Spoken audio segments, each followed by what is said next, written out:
Hey guys, welcome to Cooking With You. This is Chan, and in this video, we're making chicken corn cream soup. The list of ingredients and detailed directions are also written in the description box, so let's get started. Pour in 1 liter of water into a large pot on high heat. Add in the chicken breast, about 5 cloves of garlic, and 900 milliliter of chicken broth. Cover the pot with a lid, let it come to a boil, and cook the chicken breast for about 15 minutes boiling.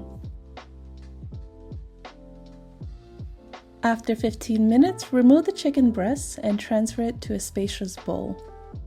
Pour in the corn cream into the pot and add your seasoning, which includes the chicken broth powder, sugar, salt, and let it come to a boil for 3 minutes.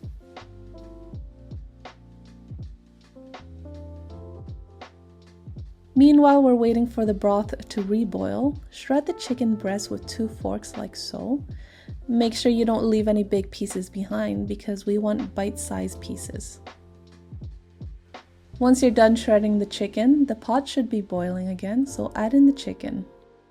So now lightly beat 2 eggs in a small bowl, and while gently stirring the pot in a circular motion with a ladle, pour in the eggs little by little.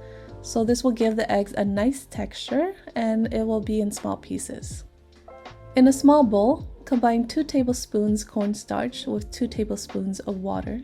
Stir it so that the starch is well mixed with the water. And again, stirring gently with the ladle in the pot in a circular motion. Pour in the starch water little by little into the pot. Stir until the soup thickens and then turn off the heat. So now we're going to remove the garlic cloves from the pot and discard them. And top it off with 1 teaspoon of toasted sesame oil.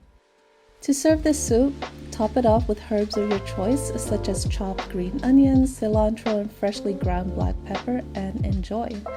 So I hope you guys enjoyed this video, and if you did, please like the video and subscribe to my channel if you haven't for more delicious recipes. Alright, have a great day guys. Take care.